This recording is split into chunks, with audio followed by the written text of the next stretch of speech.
Well, hey everyone, I hope that wherever and whenever you are watching this, you are doing well. It's an honor to be with you to continue our series in the Psalms called Written, where we're looking at these songs that were written to, for, and about God in order to let them influence how we think about God and how we live our lives. And I think the psalm that we're going to look at today has a lot to say about the current circumstances in which we find ourselves. And so let's just kind of take a catalog of all that's going on right now. Cool? We've got a global pandemic, the likes of which we haven't seen in over 100 years. Because of that global pandemic, there's economic trouble and struggle going on all over the world and here in the United States of America. We also have civil unrest going on over injustice. And I'm not sure if you're aware of this, but there's also this dust/sand cloud that's made its way across the Atlantic Ocean from the Saharan desert that is covering parts of the southern United States in a way that's making the air quality there terrible to breathe. I saw this meme earlier this week that said, "Who had Emotep for June?" And so if you don't know what that means, go check out a movie called The Mummy, which I promise you will be entertained by, because you'll either like it or you'll think it's so terrible and cheesy that you will be entertained by its terribleness and its cheesiness, but you need to go check it out so you can realize how good of a joke I just made. On top of all of that that's going on in our world, there's also an election coming up in November, where we're entering into a season where we as a society feel is extremely important because we feel like we're about to put the most powerful and important person in our society in place, if not one of the most powerful and important people in the world. And so because of that, there's plenty of people who are worried about the upcoming election. There's plenty of people who are excited about it. Some people could not really care less about it. But the question that this brings up every 4 years that we enter into as a culture is simply, who's going to rule? Who's going to be given the power and authority? And what I think is going on is that there's this deeper question that exists in us as the human race that we have been wrestling with for ages that underrides this idea of who's going to rule, that asks this question: is there someone who's going to be given ultimate authority? Is there someone who's going to be given authority over everything, over all of creation? And if there is someone, who's that going to be? Who's going to be given that ultimate authority? And I believe the answer and everything that it means for our lives is found in Psalm chapter 2. And so what I'd like to do is I'd like for us to read Psalm chapter 2 together, where the author writes this under the inspiration of the Holy Spirit. It says, "Why do the nations conspire and the peoples plot in vain? The kings of the earth rise up, and the rulers band together against the Lord and against his anointed, saying, 'Let us break their chains and throw off their shackles.' The one enthroned in heaven laughs. The Lord scoffs at them. He rebukes them in his anger and terrifies them in his wrath, saying, 'I have installed my king on Zion, my holy mountain. I will proclaim the Lord's decree. He said to me, "You are my son. Today I have become your father. Ask me, and I will make the nations your inheritance, the ends of the earth your possession. You will break them with a rod of iron. You will dash them to pieces like pottery. Therefore, you kings, be wise. Be warned, you rulers of the earth. Serve the Lord with fear and celebrate his rule with trembling. Kiss his son, or he will be angry, and your way will lead to your destruction. For his wrath can flare up in a moment. Blessed are all those who take refuge in him." What we're seeing in this psalm, really simply, is that we hate the idea of a king, which is a problem because there is a king, and that king is someone that we desperately need. What we're seeing in Psalm chapter 2 is that we hate the idea of a king, which is a problem because there is a king who we desperately need. So let's look at that first reality together, that we hate the idea of the king, of a king. The psalmist looks at the world around him and he sees the tendency that we as human beings have to rise up and conspire against kings, where for a long time we as human beings have been uncomfortable with and do not like the idea of one person having authority and power over us, so much so that kings tend to plot and conspire against other kings. So much so that the idea of monarchy as a governing way in our world has practically evaporated. It practically doesn't exist anywhere in the world. And the reason for that, the reason that we hate the idea of a king is actually twofold. The first of which is implicit in this psalm, and the second of which is explicit. You see, the first reason that we hate the idea of a king is that we've never seen a perfect one. In fact, most of the kings that we've seen in the world in history have been pretty terrible. They use their power and authority to leverage things for their own advantage and exploit other people. And so because of that, we as human beings have been distrusting or skeptical of someone being able to handle that position of complete power and authority. In fact, this is what our country is founded upon. Where the British colonies here in America got so tired of being exploited by the British monarchy that they revolted and established the United States of America. And what's so interesting is that our first president, George Washington, wanted to disassociate himself so much from this idea of being a king that even though he was called the president, people wanted to refer to him in kingly terms like sire or your majesty, and he refused to let them do it.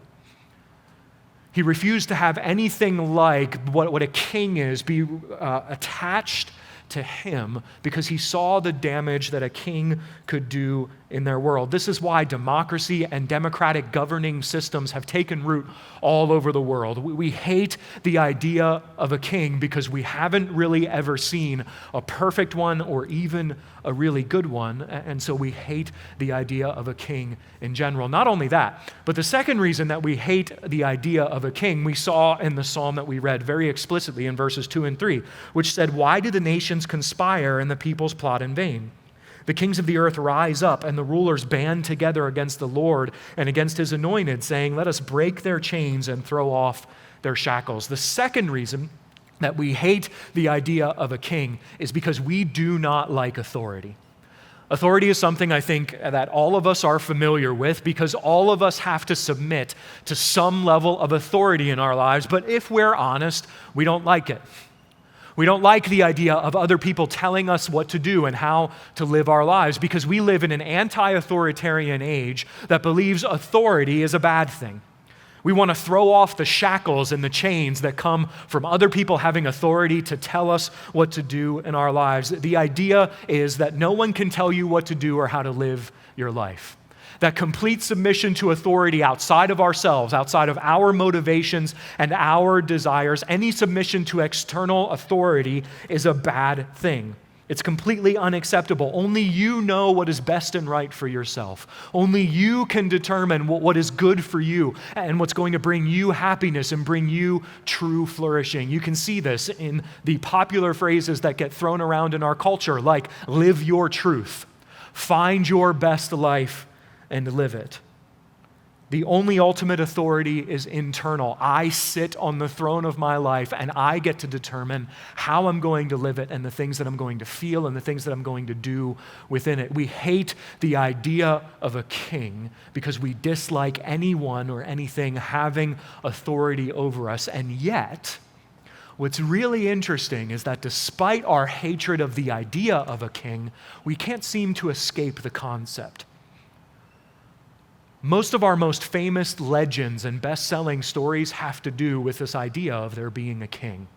One of my favorites is The Lord of the Rings, written by J.R.R. Tolkien. And one of the big themes that runs through all three of those books is that despite all the chaos that's happening in the story, there is a good king that is going to come from the north and unite the kingdoms of men and lead them into a time of prosperity that has never been seen before.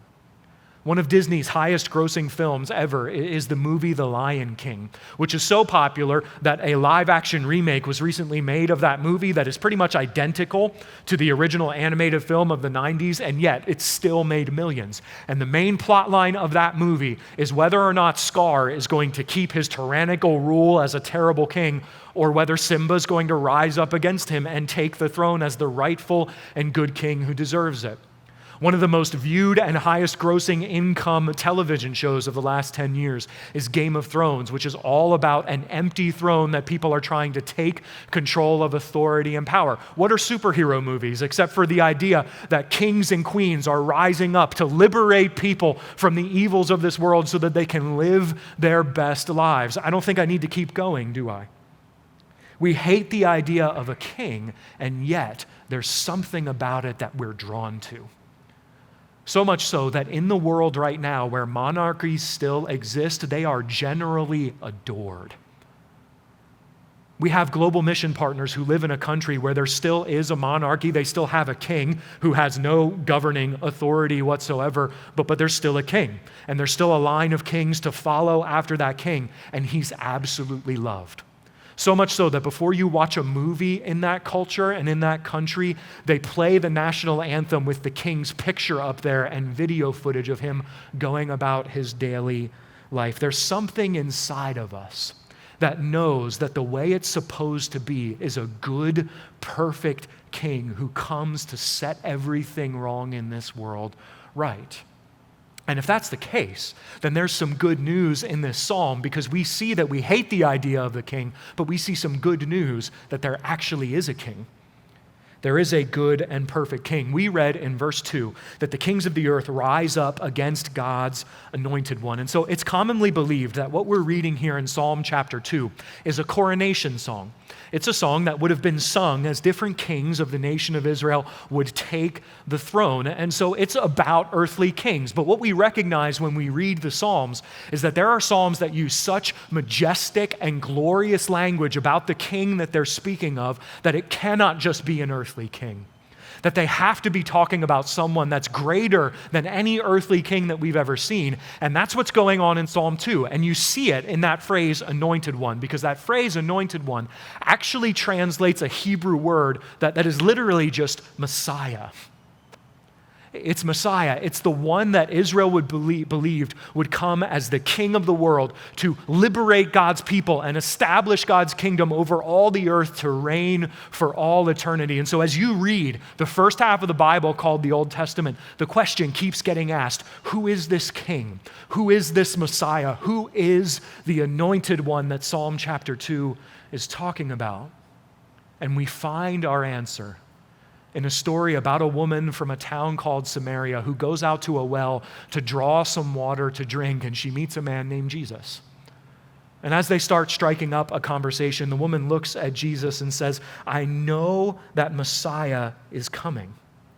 And when he comes, he will explain everything to us. Then Jesus declared, I, the one speaking to you, I am he. Jesus looks at this woman in John chapter 4, verse 25 and 26, and he says, I'm the one. I am he. Jesus is the king. Jesus is the Messiah. Jesus is the anointed one, the one coming to make everything right. That's who Jesus is looking at this woman and saying. You can see this in Psalm chapter 2, verses 4 and 6, where we see God's response to our rebellion that we read earlier, where we saw that the one enthroned in heaven laughs, the Lord scoffs at them. It's almost as if God is saying here, that's really cute. That little rebellion that you're drumming up against my anointed one, that's so cute. And then he goes on to say this, he rebukes them in his anger and terrifies them in his wrath, saying, I have installed my king on Zion, my holy mountain. It's not up for debate. God has his champion. The throne is occupied. Jesus Christ, the King of Kings, the Lord of Lords, sits comfortably in that spot. And then God goes and doubles down on that reality in verses 7 through 9, where we read, I will proclaim the Lord's decree. He said to me, you are my son. Today I have become your father. Ask me, and I will make the nations your inheritance, the ends of the earth your possession. You will break them with a rod of iron. You will dash them to pieces like pottery. It's so important to realize that these words we're reading here are being said by the Father to Jesus Christ. That these words are being said by God the Father to God the Son. And the reason that we know that to be true is that the author of Hebrews tells us in Hebrews chapter 1 that Jesus is greater than all of the angels. And he proves that reality by quoting this psalm that we're reading in Hebrews chapter 1, verse 5, where the author says, "To which angel did God ever say, 'You are my son, today I have become your father'?" The Father is saying to Jesus, everything is yours. The nations will be your inheritance, and the ends of the earth will be your possession. There is a king, and his name is Jesus, which is why we struggle so much with hating him. Allow me to explain to you what I mean, if I can. If what we're reading here is true, if what we're seeing is true, if Jesus is really the king and everything belongs to him, then that means that everything actually does belong to him, including you and I. That means that he gets the authority. That means that he gets to call the shots. That means that he gets to determine what we're going to do and how we're going to live our lives, not us. What we're reading here makes us uncomfortable. What we're reading here makes us uncomfortable because it's judgment language. It's Jesus claiming authority and saying, everything is mine. It all belongs to me. It makes us uncomfortable because if it's true, it means that Jesus owns us. It means that we belong to him. And if we are going to persist in our rebellion, if we are going to persist in rising up and plotting against him and his will for our lives, we will personally be caught up in the judgment that he brings when he comes and he shatters his enemies and he breaks them into pieces. It's this reality that makes us squirm a little bit when we read the God of the Bible revealing that he is holy and we're to be holy as he is holy. That we should have no other God before him. It's this primitive and difficult feeling view of God, and yet right there it is. What the psalm is saying is that we hate the God who is the king. We hate the God who says that you and the ends of the earth are his possession because it feels like no one should have that kind of power over us. And so the question that this psalm begs is really simply, why Jesus? Why does Jesus get to be king?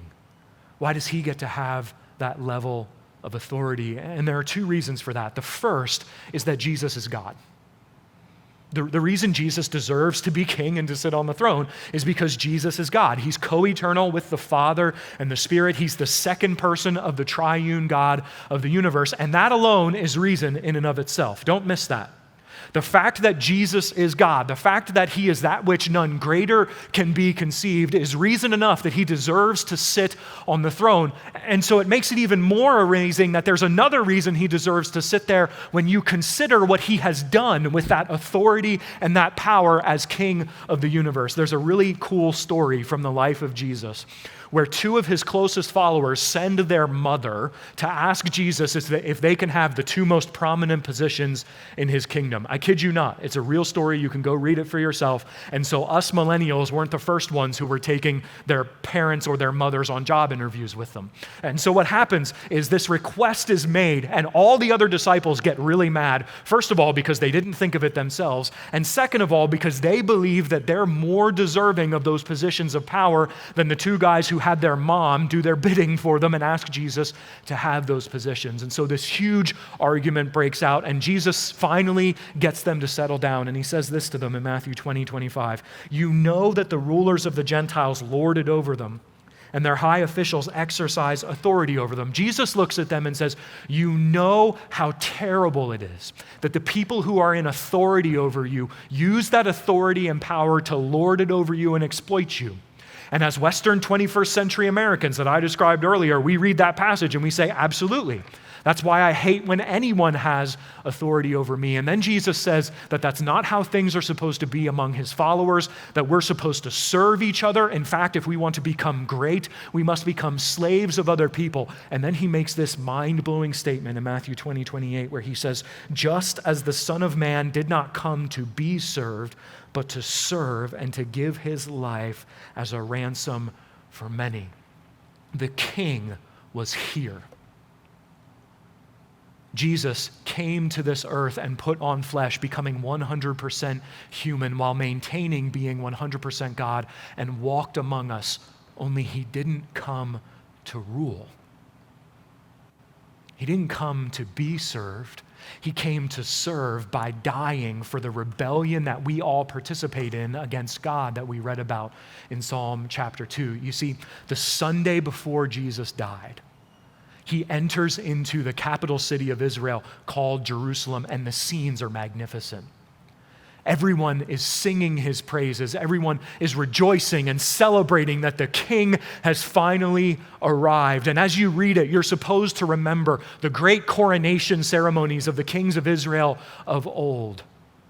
Only 5 days later, Jesus isn't enthroned with a crown of gold on his head, seated on a magnificent throne, resting his arms on those armrests with his feet propped up on a stool. Instead, he's enthroned on a piece of wood in the form of a cross, to which he's fastened by nails through his hands and feet as he wears a crown of thorns. Jesus suffered immeasurably on the cross as he took the punishment that we deserved for our rebellion against God in our place. And then 3 days later, he raised himself from the dead and walked out of the grave, conquering sin and death forever, once and for all, in a way that none of us ever could possibly hope to do.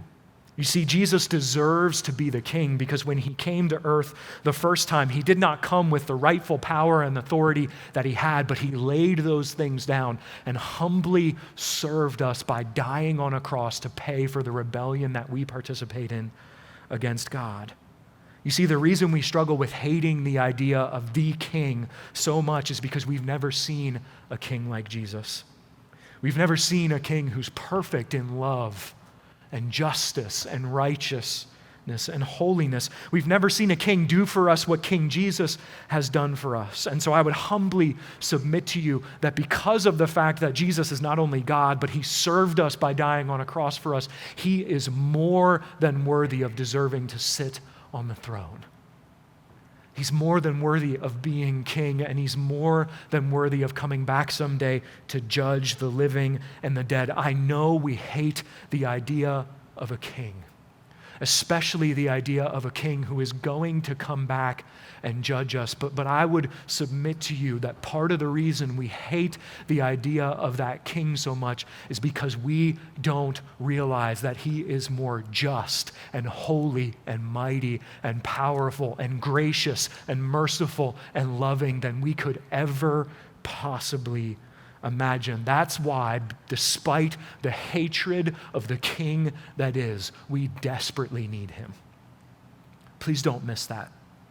We desperately need the king. And so as we got to the end of our psalm in verses 10 through 12, we saw how it is we are supposed to respond to this king. Here's what we read. It says, "Therefore, you kings, be wise. Be warned, you rulers of the earth. Serve the Lord with fear and celebrate his rule with trembling.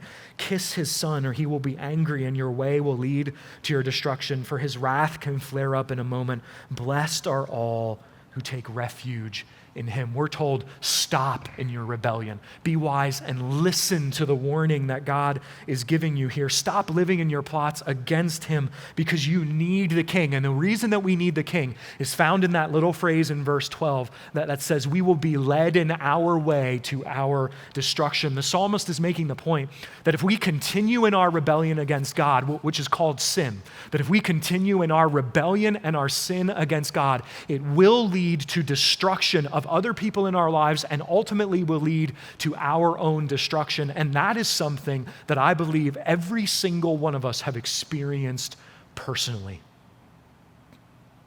where we've seen the level of destruction that can happen in our lives when we do things our own way. Can you think of a time like that? Can you think of a time in your own life where you did things your way and the result was destruction?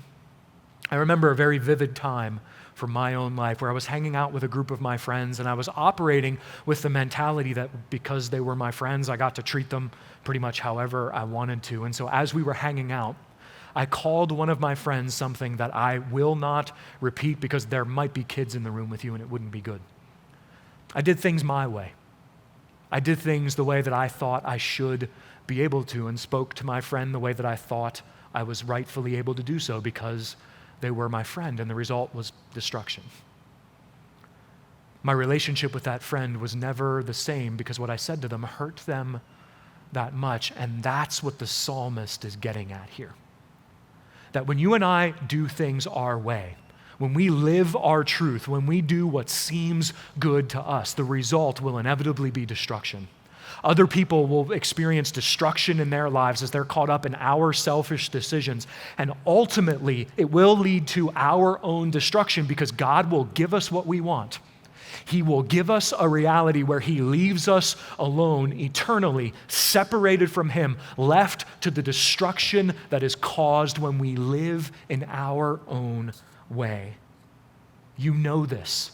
You've seen it in your own life. You've seen the destruction that comes from doing things your way. You can't get out of your own way sometimes. And that's why you desperately need the King. That's why you desperately need to turn to Him and give Him control over your life and stop living for yourself. We get a glimpse of this in how the psalm ends, where it says, "Blessed are those who take refuge in Him." That word blessed has such a rich and deep idea and meaning behind it, where the idea of blessing here means to be the most satisfied, the most fulfilled, or to really flourish and experience life the way that it was meant to be. And what it truly means here, what it truly means to be blessed, is not found in being our own king or queen, but in taking refuge in the King of the universe Himself. And what it means to take refuge in Him is what the Bible calls belief. Where if we want to take refuge in the King, we have to turn away from our rebellion. We have to turn away from our plots and conspiring against the King and turn towards Him and believe in Him and put all of our belief in Him and all of our faith in Him and all of our hope and all of our trust in and on Him. We need to look at what Jesus has done for us and put our faith in Him and our trust in Him, and take refuge in the King and what He's done to save us from our rebellion against Him. Really simply put, what I'm getting at here is that if Jesus is really the King that we so desperately need, then we need to turn from our rebellion to Him and say, "I'm yours. I do belong to you. Take every aspect of my life and do with it what you please." And there's three really practical ways that we can do that in our lives that we saw in those last three verses of Psalm 2 that we just read. And the first one is to submit.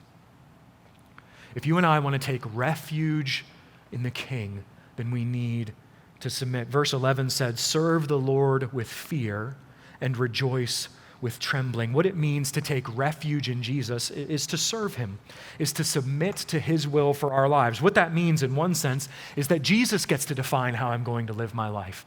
He gets to define how I'm going to think and how I'm going to act, and He gets to define the things and the people that I'm going to pursue in my life. I don't get to do that. And it's been my tendency to see that a lot of times we as Christians think that we are doing an awesome job of that, where we believe that we're doing an awesome job of submitting to Jesus and His will for our lives, when if we took a closer look at ourselves, we might realize that's not the case. Here's what I mean. Our tendency is to get into this mindset that because I'm submitting to Jesus' will in this area of my life, I'm good to go. That because I'm submitting to what Jesus has to say about sex or about money or about abuse, that means that I'm submitting my entirety of my life to Jesus. When the reality is that if we took a good, hard look at ourselves, we would realize that there are areas in which we are still king, that we are still calling the shots. And so you might be submitting to Jesus' will in your life when it comes to the Christian sex ethic. But at the same time, you believe that money is something to be used to your own advantage, that you should hoard so you can feel comfortable and safe. Or maybe you're submitting to what Jesus has to say and His will is for human dignity and race, but you believe that your spouse exists to serve you and make your life better.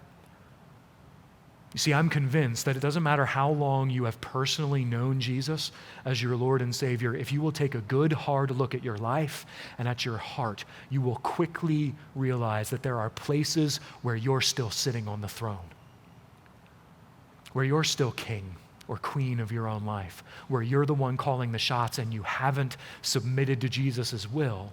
But if we're going to take refuge in the King, what that means really simply is that we submit to his will in every single area of our lives.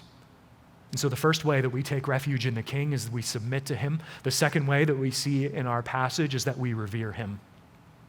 If we're going to submit to the King, if we're going to take refuge in the King, then we need to submit to him and revere him. There's this really interesting phrase in verse 11 that says, rejoice with trembling. And what it means is to revere the King, to stand in reverence and awe before Jesus. And so what does that look like? What does it really mean to rejoice in trembling? What does it look like to revere him? I believe it looks like something that you've probably experienced in your life that I recently got to experience for myself again, where for the first time in my life, I stood on the banks of Lake Michigan, and I got the same feeling that I get when I stand in front of the Atlantic Ocean, where there's this awe of what's laid out before me.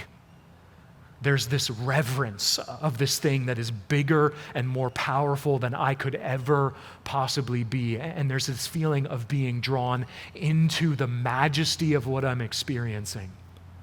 But there's also this other feeling, isn't there? You see, as I stood on the banks of Lake Michigan, I looked over my shoulder and saw a huge red flag flying over the beach that we were at. And what that red flag means is that you should not be swimming because the undertow and the current that's out there that day is far too dangerous to be swimming. In fact, numerous people every year drown in Lake Michigan because they get caught up in the undertow and in the currents that exist there. And so as I stood on the banks of Lake Michigan, there was this awe, this reverence, this feeling of being drawn into something that's so huge and powerful, but there was this little twinge of terror. This little feeling of fear at the power of the thing I was standing before. Maybe you've experienced this when you're at the zoo and you're watching that lion pace back and forth as it stares a hole through you, and you're blown away by the majesty and the grace and the power of what you're looking at. But there's also that little twinge of terror and that little feeling of fear that makes you thankful for the plexiglass that's separating the two of you. And that's what the psalmist is getting at when he says, rejoice in trembling. That we're to look at Jesus and the majesty of who he is and the power and the glory of who he is and stand in awe and reverence and feel that drawing into the beauty of who he is, but also realize that there's some fear there. That there's a little bit of terror at the person in whose presence we stand, who invites us to know him and take refuge in who he is. If you want to get a glimpse of this, if you want to get a picture of this, if you want to stand before the Lion of Judah himself, go read Revelation chapter 1. Go read Revelation chapter 19. Go read the story of the Transfiguration in Matthew chapter 17, where three of Jesus' disciples are given a glimpse of Jesus in all of his glory and majesty and power and stand in awe of the King. Stand in reverence of the power and the might of the one who invites you to take refuge in him.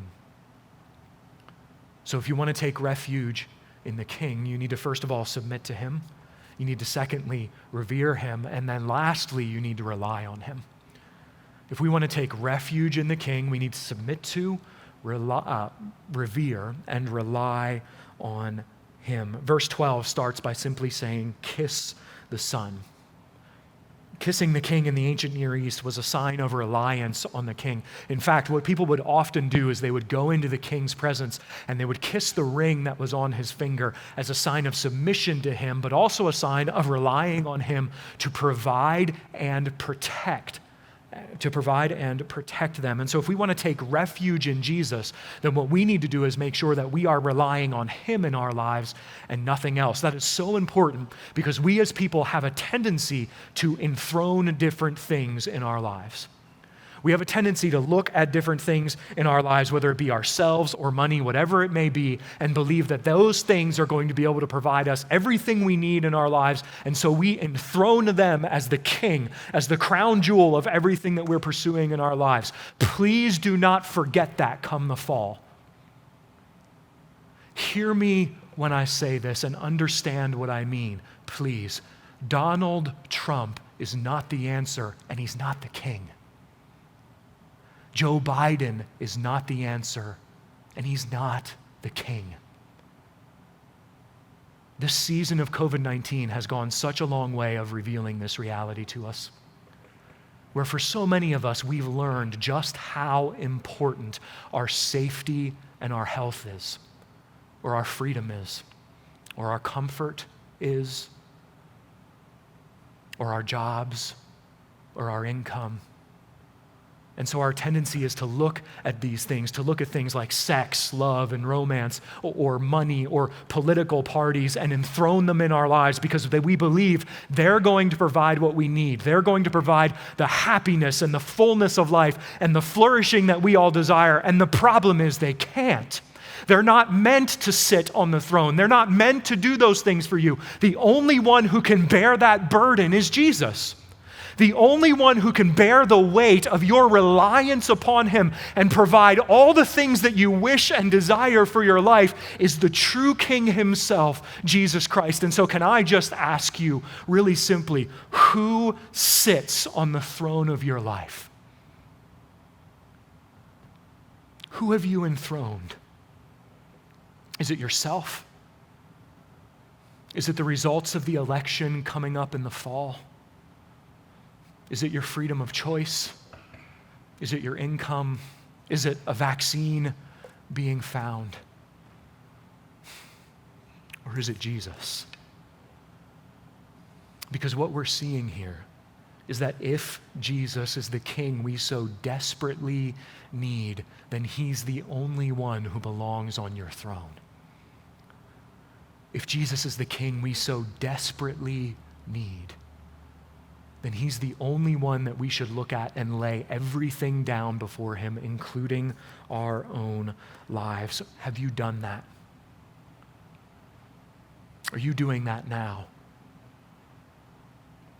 Have you personally realized, and are you living in the reality that Jesus is the king you so desperately need, that you have placed him on the throne of your life? Let's pray. Lord Jesus, King Jesus, you deserve that title simply because of who you are. You deserve the title of King and Lord simply because you're the God of the universe. You're the one who's created everything. You're the one who holds everything together. You deserve that title because that's who you are, which makes it all the more amazing that you've earned that title even more because of what you've done for us. That you took that power and you laid it aside so that you could come to this earth and serve us by dying on a cross for our sin.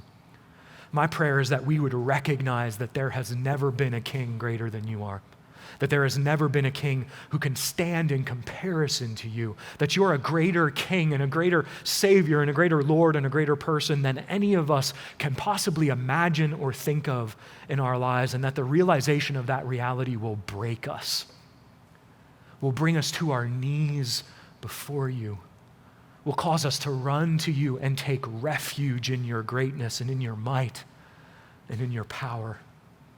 That we would willingly lay our lives before you as we submit to your will for who we're supposed to be and what we're supposed to do and what we're going to go through in life. That we would revere you as the king that you are. And that we would rely on you in the way that you deserve to be relied on. Holy Spirit, I pray that you would reveal areas in our lives and in our hearts that we have enthroned above you. whether we sit on that throne or something else does, that we are letting determine our lives, that we are letting call the shots, that we have given the authority that does not deserve that, because you and you alone deserve the king to be the king of our hearts and of our lives. I thank you so much for the reality that you have come to this earth not to rule, but to serve. And that we can look forward to the reality that one day you will come back to rule and to reign and to set things the way that they were always supposed to be. Please do that soon. We love you. It's in your name we pray. Amen.